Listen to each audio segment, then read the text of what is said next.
सबका हमारे channel amazing सनातन vibes में हार्दिक स्वागत है। आज हम सुनते हैं गुरुवार के व्रत की कथा कि गुरुवार के दिन क्या पूजा करना चाहिए, क्या नहीं करना चाहिए। देवगुरु बृहस्पति की पूजा के लिए ये दिन समर्पित है। भगवान विष्णु और श्री देवगुरु बृहस्पति जी के लिए जो लोग ये व्रत रखते हैं और विधि पूर्वक पूजा करते हैं, जो लोग गुरुवार का व्रत करते हैं, उनको व्रत के नियमों का पालन करना जरूरी है। गुरुवार के दिन भगवान श्री हरि विष्णु की पूजा का विधान है। इस दिन का व्रत बड़ा ही फलदायी माना जाता है। ऐसी मान्यता है कि इस दिन भगवान विष्णु की पूजा अर्चना और व्रत रखने से श्री हरि प्रसन्न होते हैं और भक्तों पर विशेष कृपा बरसाते हैं। माना जाता है कि गुरुवार के दिन व्रत करने से व कथा सुनने से व परिवार में सुख समृद्धि बनी रहती है। ग्रंथों में उल्लेख है कि अगर व्रत के दिन नियमों का पालन न किया जाए तो भगवान श्री हरि विष्णु नाराज भी हो जाते हैं और ऐसे में इन बातों का विशेष ध्यान रखना चाहिए। गुरुवार का जब आप व्रत करें तो उस दिन सुबह जल्दी उठकर नित्य कर्म और स्नान करें। इसके बाद पूजा घर या केले के पेड़ के नीचे भगवान श्री हरि विष्णु की प्रतिमा या फोटो रखकर उन्हें प्रणाम करें। कोई नया छोटा सा पीला वस्त्र भगवान को अर्पित करें। हाथ में चावल और पवित्र जल लेकर व्रत का संकल्प लें। एक लोटे में जल और पानी डालकर पूजा के स्थान पर रखें। भगवान को गुड़ और धुली चने की दाल का भोग लगाएं। गुरुवार व्रत की कथा का पाठ करें, पूजा पाठ करें व फिर आरती करें। भगवान को प्रणाम करके हल्दी वाला पानी केले की जड़ या किसी अन्य पौधे की जड़ में डाल दें।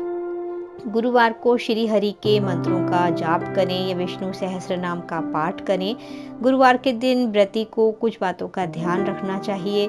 अगर आप पहली बार गुरुवार का व्रत करने जा रहे हैं तो आपको उस दिन का चयन करना चाहिए जिस दिन पुष्य नक्षत्र हो। अगर ये संभव ना हो पाए तो किसी भी मास के शुक्ल पक्ष के पहले गुरुवार से ये व्रत की शुरुआत कर सकते हैं। इस बात का ध्यान रखें कि जब भी व्रत आरंभ करने जा रहे हों तो उस दौरान पौष माह ना हो। अगर आप गुरुवार के दिन भगवान श्री हरि की पूजा करते हैं तो उस दिन केले का सेवन भूलकर भी ना करें। हिंदू धर्म के अनुसार केले के पेड़ में भगवान श्री हरि विष्णु का वास माना जाता है, इसलिए गुरुवार के दिन केले के पेड़ पर जल अर्पित करें और उसका विधि विधान से पूजन करें। अगर हो सके तो गुरुवार के दिन उड़द की दाल व चावल के सेवन से परहेज करें। वही माना जाता है कि गुरुवार के दिन दाढ़ी, बाल, नाखून नहीं कटवाने चाहिए। इसके साथ इस दिन कपड़े धोने व सिर धोने की भी मनाही होती है। पूजा के दौरान पीले वस्त्र पहनने की कोशिश करें। पीले फल और पीले फूल भगवान श्री हरि विष्णु और गुरु बृहस्पति को बेहद प्रिय हैं, इसलिए पूजा के दौरान यही चीजें उन्हें अर्पित करें। जिस प्रकार से 16 सोमवार का व्रत रखा जाता है, ठीक उसी प्रकार 16 गुरुवार को भी व्रत रखे जाते हैं। मान्यता है कि गुरुवार के दिन भगवान श्री हरि विष्णु की पूजा आराधना करने के बाद गुड़, पीला कपड़ा, चने की दाल और केला भगवान को अर्पित करने के बाद गरीबों में दान देना चाहिए। कहते हैं इससे भगवान विष्णु की कृपा दृष्टि बनी रहती है। धार्मिक ग्रंथों के अनुसार गाय में करोड़ देवी देवताओं का वास होता है। गुरुवार के दिन गाय को रोटी और गुड़ खिलाने से भी समस्त कष्ट दूर होते हैं और गुरुवार का व्रत करने से बृहस्पति देव प्रसन्न होते हैं। ये व्रत अत्यंत फलदायी है। अग्नि पुराण के अनुसार अनुराधा नक्षत्र युक्त गुरुवार से आरंभ करके 7 गुरुवार व्रत करने से बृहस्पति ग्रह की हर पीड़ा से मुक्ति मिलती है। बृहस्पतिवार की व्रत कथा आइए सुनते हैं। प्राचीन समय की बात है, एक नगर में एक व्यापारी रहता था। वो जहाजों में माल लदवाकर दूसरे देशों में भेजा करता था। वो जिस प्रकार अधिक धन कमाता था उसी प्रकार जी खोलकर दान भी करता था, परंतु उसकी पत्नी अत्यंत कंजूस थी। वो किसी को एक दमड़ी भी नहीं देना जानती थी। एक बार साधु जब दूसरे देश व्यापार करने गया तो पीछे से बृहस्पति देव ने साधु वेश में उसकी पत्नी से भिक्षा मांगी।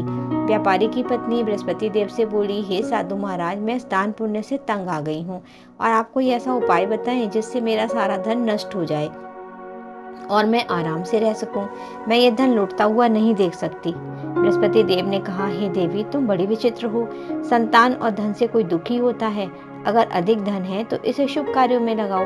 कुंवारी कन्याओं का विवाह कराओ, विद्यालय और बाग बगीचों का निर्माण कराओ। ऐसे पुण्य कार्य से तुम्हारा लोक परलोक सार्थक हो सकता है।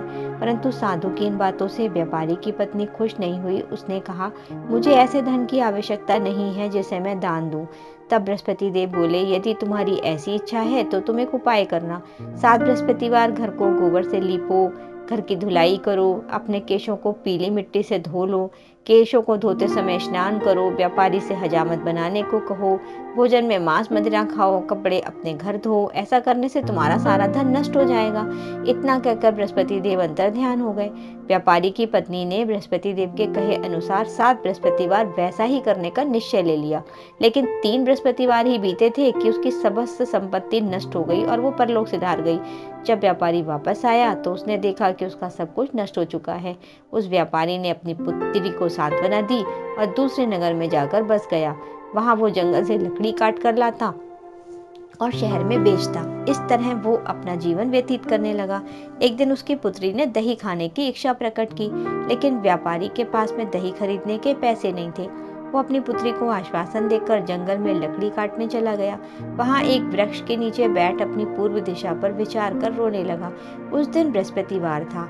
तभी वहां बृहस्पति देव साधु के वेश में सेठ के पास आए और बोले, हे मनुष्य, तू इस जंगल में किस चिंता में बैठा है?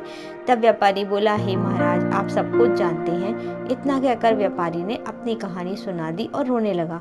बृहस्पति देव बोले, देखो बेटा, तुम्हारी पत्नी ने बृहस्पति देव का अपमान किया। श्री नारायण हरि का अपमान करने के कारण तुम्हारा ये हाल हुआ, लेकिन अब तुम किसी प्रकार की चिंता नहीं करो।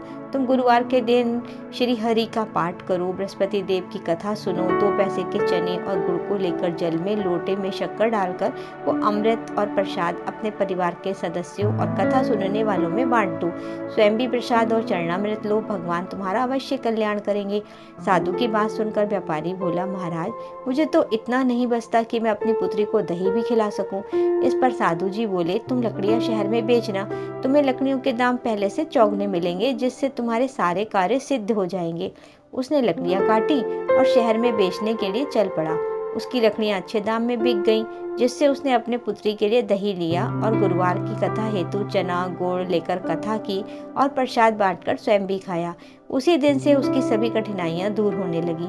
परंतु अगले बृहस्पतिवार को वो कथा करना भूल गया। अगले दिन वो राजा के यहाँ बड़े यज्ञ का आयोजन हो रहा था। पूरे नगर के लोगों के लिए भोज का आमंत्रण था। राजा की आज्ञा के अनुसार पूरा नगर राजा के महल में भोज करने गया, लेकिन व्यापारी व उसकी पुत्री तनिक विलंब से पहुंचे। अतः उन दोनों को राजा ने महल में ले जाकर भोजन कराया। जब वे दोनों लौटकर आए तब रानी ने देखा कि उसका खूंटी पर से टंगा हार गायब है। रानी को व्यापारी और उसकी पुत्री पर संदेह हुआ कि उसका हार उन दोनों ने ही चुराया है। राजा की आज्ञा से उन दोनों को कारावास की कोठरी में कैद कर दिया गया। कैद में पड़कर दोनों बहुत दुखी हुए। उन्होंने बृहस्पति देव का स्मरण किया। बृहस्पति देव ने प्रकट होकर व्यापारी को उसकी भूल का आभास कराया और उन्हें सलाह दी कि गुरुवार के दिन कैद खाने के दरवाजे पर तुम्हें 2 पैसे मिलेंगे। उनसे तुम चने और मुनक्का मंगवाकर विधि पूर्वक बृहस्पति देव का पूजन करना, तुम्हारे सब दुख दूर हो जाएंगे। बृहस्पतिवार को कैद खाने के द्वार पर उन्हें 2 पैसे मिले। बाहर सड़क पर एक स्त्री जा रही थी। व्यापारी ने उसे बुलाकर गुड़ और चने लाने को कहा। इस पर वो स्त्री बोली, मैं अपनी बहू के लिए गहने लेने जा रही हूँ, मेरे पास समय नहीं है। इतना कहकर वो चली गई। थोड़ी देर बाद वहां से एक और स्त्री निकली। व्यापारी ने उसे बुलाकर कहा कि हे बहन, मुझे बृहस्पतिवार की कथा करनी है, तुम मुझे 2 पैसे का गुड़ चना ला दो। बृहस्पति देव का नाम सुनकर वो स्त्री बोली, भाई, मैं तुम्हें अभी गुड़ चना लाकर देती हूँ। मेरा इकलौता पुत्र मर गया है, मैं उसके लिए कफन लेने जा रही थी, लेकिन मैं पहले तुम्हारा काम करूंगी, उसके बाद उसके लिए कफन लाऊंगी। वो स्त्री बाजार से व्यापारी के लिए गुड़ चना ले आई और स्वयं भी बृहस्पति देव की कथा सुनी।